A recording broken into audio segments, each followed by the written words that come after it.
Accidents happen, but when it comes to our children, we're always looking for ways to better protect them.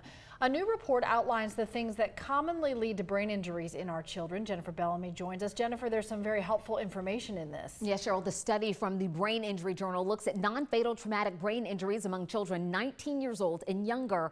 And while they overwhelmingly come from accidents, there are still things you can do to stop some of these injuries from happening.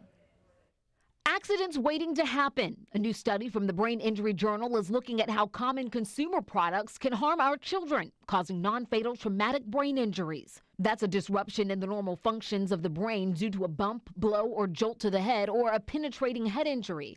Researchers studied more than 4 million non-fatal TBIs from 2010 to 2013. Most were unintentional, with children treated and released from emergency rooms, and nearly 3/4 were associated with a consumer product.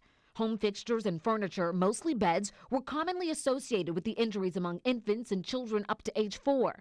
The report found children fell after being placed on beds or other furniture, with bunk beds being especially risky. For infants less than a year old, car seats can also pose a risk when used as carriers outside the car and improperly handled. For example, a car seat falling off a table or other high surface.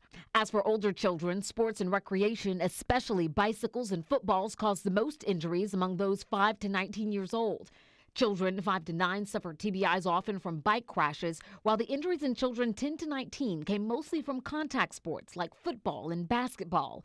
TBIs from floors and stairs are common among children of all ages, and researchers suggest removing tripping hazards like area rugs, improving lighting, and avoiding playgrounds with hard surfaces. In-home safety equipment like stair gates, guardrails on beds, and handrails for stairs can also help prevent accidents. And researchers say parents should pay attention to the environments their children are in and consider any changes that can be made for safety. There's also safety education and increased supervision that can help.